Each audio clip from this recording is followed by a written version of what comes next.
I'm Jill Biden's husband, and I am Kamala's running mate. You all think I'm kidding, don't you? Folks, it gives me so much more optimism about the future to see that Maya and so many inspiring young people like Maya, that's President Trump. He's having trouble being heard over there. They're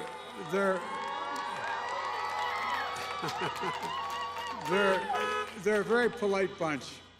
Look, folks, I think, Maya, you're inspiring. And so many young people like you I've met all across America who are getting so deeply involved, helping create the change that you know is possible. You know, and of course, I know you've had an incredible role model in Marikisha Lance Bottoms. I tell you what, she is something else. First of all, two things you got to know about her when you meet her. Number one, understand she's smarter than you. That's the first thing I had to learn. And the second thing is she's got a backbone like a ramrod, and she has a moral compass that's true north. I really admire her. You've done an incredible job, Mayor. You're a powerhouse of a leader, and you've helped shape and support this campaign from the earliest days. So I want to thank you, Mayor Bottoms, for your vision, your partnership, and your commitment to the campaign and the people of Atlanta. And thank you, Common. And Offset, I tell you what, I know that's the real reason you came, the entertainment. I don't blame you. But I tell you what, they're great to meet them both, and they're for them energizing and sharing their message of hope with all of us. I also want to recognize the elected officials joining us today. Representative Billy Mitchell, Representative Calvin Smyrie, who have been with us from the very beginning of this campaign. And we got to send back to the United States House of Representatives Lucy and Hank and Stanford. All three of them are first-rate congresspersons. Because if I win, I'm going to need them badly. And by the way, Nkimu, I think it's important that you win as well, along with Carolyn Bordeaux. Folks, I think we're going to surprise the living devil out of everybody this year. I can't tell you how important it is that we flip the United States Senate. There's no state more consequential than Georgia in that fight. You have two competitive races here at stake. You have two great candidates who are going to need all the support they can get. Reverend Warnock and John Ossoff, both great candidates. No, they really are. And by the way, if we had told you all a year ago, or told those guys out in the street a year ago, good to see you, man. Told all those guys out in the street there a year ago how competitive Georgia was going to be, you would have all looked at like one another like you're crazy. But look, it doesn't take long for people to figure out when the game is up. You know, when the Carney show goes through town the first time and people find out there's no pea under any one of the three shells, the next time it comes back, it doesn't get much attention. Well, that's what the Trump administration has done. Let's give the people of Georgia two new senators who'll fight for your interests, not for Donald Trump's interests. And not continue, as Perdue and others have, to make fun of my running mate. I love how these guys try to degrade everything and everybody. It's got to stop, and it's going to stop with us. Folks, it's go time. There's 1 week left. Millions of Americans, over 60 million Americans, have already voted, and millions more by the end of this week. I believe when you use your power, the power to vote will change the course of this country. Right here in Georgia with all of you. These are the final days, so keep that sense of empowerment with you, that sense of optimism, what we can do, what we will do, what we can overcome, what we will overcome. Look, folks, I've been around a while, but I've never been more optimistic about America or the American people than I am right today. But I know it's hard. Over the past few months, there's been so much pain, so much suffering, so much loss in America. More than 225,000 dead Americans because of COVID-19. 7,800 right here in Georgia. And millions of people are out of work, on the edge, They can't see the light at the end of the tunnel, and Donald Trump has given up. Over the weekend, his chief of staff of the White House said, I quote, "We're not going to control the pandemic." At the debate last week, Donald Trump looked at me and said, "We're rounding the corner." As my grandfather would say, he's rounding the bend. He said, it's going to go away. We're learning to live with it. I told him, we're not learning to live with it. You're asking people to learn to die with it, and it's wrong. Donald Trump has waved the white flag, abandoned our families, and surrendered to this virus. But the American people don't give up. They don't give in, and surely they don't cower, and neither will I. I will put in place the plan to deal with this pandemic responsibly, bringing this country together with testing, tracing, and masking. It's estimated that if we wore masks the next few months, by his own experts in the CDC and other agencies, if we wore this mask the next few months, we'd save 100,000 lives. 100,000. It's estimated we lost over 135,000 lives so far needlessly because he's done virtually nothing. But still, Donald Trump refuses to listen to science. We shouldn't be politicizing this race for a vaccine. We should be planning for its safe and equitable and free distribution when it comes, and it will. Providing for funding for PPE, masks, gloves, all the things we need to set national standards for our schools and our businesses to open safely because they can. The House of Representatives already voted the money to provide for safe opening these schools. But Trump was either locked in his sand trap on his golf course or in the bunker in the White House. He's not brought anybody together. Think about this, all of you who are old enough. Can think of any president where there's been a national crisis who didn't bring all the parties together in the White House to try to solve something? He's done nothing. Nothing. Well, I'm going to bring Democrats and Republicans together to deliver the economic relief for families, schools, and businesses. I said before, I'm not going to shut down the economy. I'm going to not going to shut down the country. I'm going to shut down the virus. Look,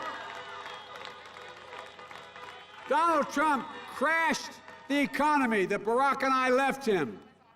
Like everything else he's left and inherited, he squandered it. We can build back better with an economy that rewards work, not wealth.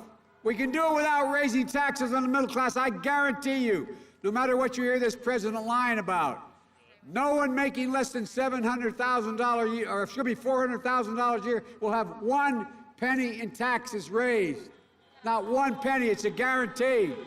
But we're going to ask the wealthiest and the biggest corporations. 91 of the top corporate companies in America paid 0 federal income tax. We're going to ask them to begin to pay their fair share. No one will pay at a higher rate than they paid at the beginning of the Bush administration. That's who we'll deliver tax relief for, working families, the middle class, to help them buy their first home, help them pay for their health care premiums, or child care, or caring for an aged loved one. Trump got a Supreme Court justice, and you know why he did it? It's clear to everybody now, to destroy the Affordable Care Act, to take away the health care for 20 million Americans who have it, and over 100,000 who are covered because they have pre-existing conditions for the first time, including 340,000 Georgians. 100 million Americans would lose their protections for pre-existing conditions, including more than 4 million here in the state of Georgia.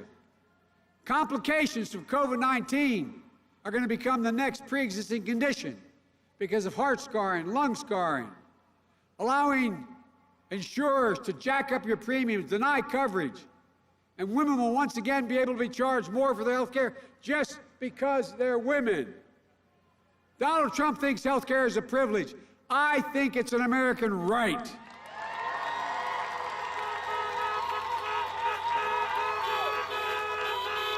Look, and if we all get out and vote, you'll not only store Obamacare, but we'll strengthen it and build on it. so you can keep your private insurance or choose a Medicare-like public option. We'll increase subsidies to lower your premiums and deductions, out-of-pocket spending, reduce prescription costs by 60%. That's what the experts are telling me. And they'll tell you. We're going to make sure we keep the protections for people with pre-existing conditions. And by the way, I'll protect Social Security and Medicare. Meanwhile, Donald Trump says if he's reelected, he's going to change how we fund it. Ladies and gentlemen, the actuary at Social Security said if he does what he's proposing, if he's reelected, Social Security will be bankrupt by 2023. Go home and tell your parents who worked like hell for that what that's coming up. Donald Trump fails to condemn white supremacy. He doesn't believe there's systemic racism as a problem. And he won't say Black Lives Matter because they do. We know they matter.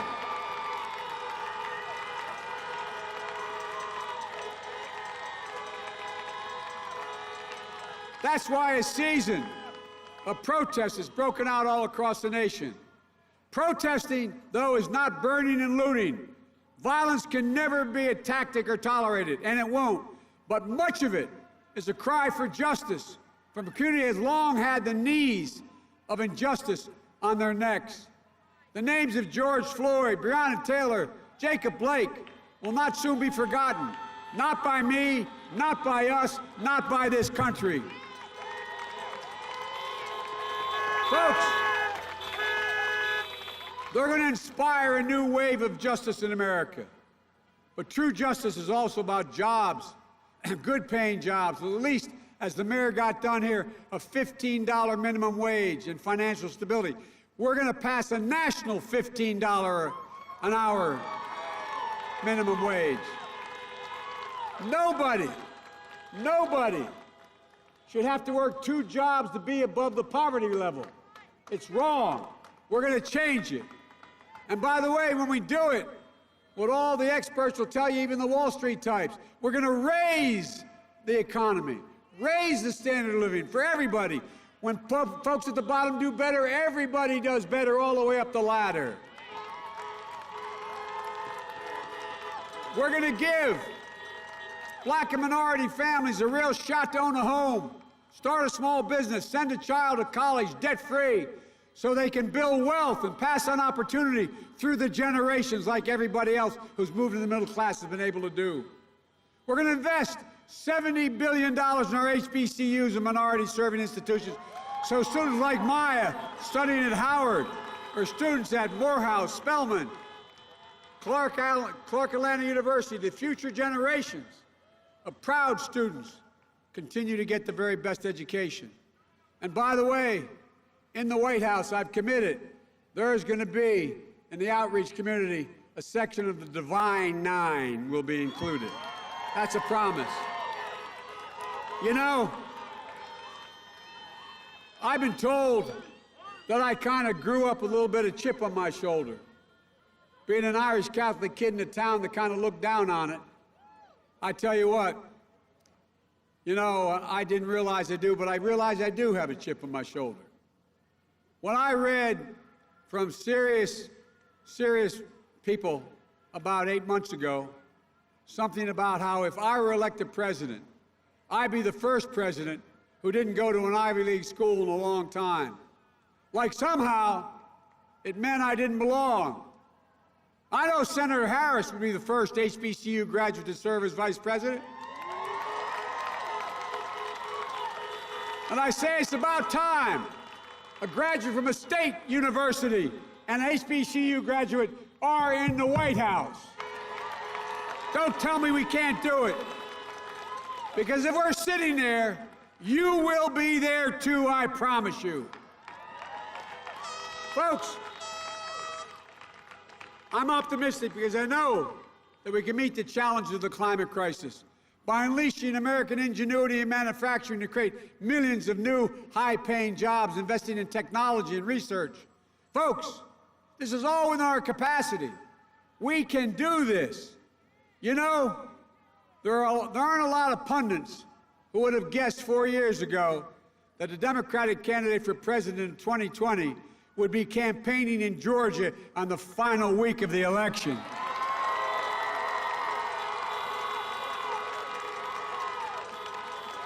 Or that we'd have such competitive Senate races in Georgia. But we do, because something's happening here in Georgia and across America. People of different races, backgrounds, Democrats, Republicans, Independents, they're coming together to transcend the old divides and show what's possible. And this is the most important election in any of your lifetimes. It's a battle, as I said at the outset, for the soul of America. And we're showing who we are. You and I, Reverend Warnock, John Ossoff, all of us. This country can't afford 4 more years of Donald Trump and Mitch McConnell.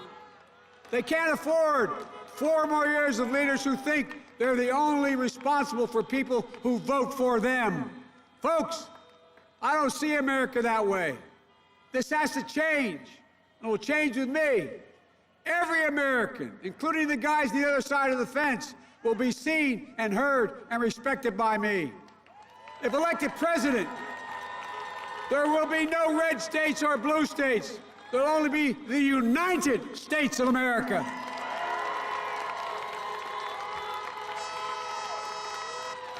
I was reminded of that earlier this month when I went to the sacred grounds at Gettysburg. Abraham Lincoln taught us about the need to unite a nation. I was reminded of that earlier today when I was up in Warm Springs, reflecting on Franklin Roosevelt taught us about the need to heal our nation. Folks, I'm running as a proud Democrat, but I'll govern as an American president to unite and to heal. And I promise you, look at my whole career. I'll work as hard for those who don't support me as those who do. That's the job of a president, a duty to care for everyone. So in these final days, stay empowered, stay optimistic, stay united, because you too have a sacred duty. The duty to vote. It matters. Georgia, it matters. So please vote. Help get out the vote. Early in-person voting in Georgia goes through October 30th. If you're voting by mail, return your ballot as soon as possible. And make sure everyone you know does the same. Don't just take yourself to the polls. Bring your brother, your sister, your mom, your dad, your neighbor, your friends. Drop your ballot off at a ballot box. Visit iwillvote.com/GA to find the location in your community. And remember, the final words left to us by your late Congressman, my personal friend, an American hero, John Lewis. He said, quote, "The vote is the most powerful, nonviolent change agent you have in a democratic society." He went on to say, "You must use it. It's not guaranteed. You can lose it. Use it. You have the power to win this election. There's nothing beyond our capacity. There's no limit on America's future. The only thing that can tear America apart is America itself. No other nation can do it. Only America can tear America apart. Everybody knows who Donald Trump is. Let's show them who we are. We choose hope over fear, unity over division, science over fiction, and yes, truth over lies. So folks, it's time to stand up and take back our democracy. And any place we can do it, here in Georgia, we win Georgia, we win everything. God bless you all, and may God protect our troops. Thank you.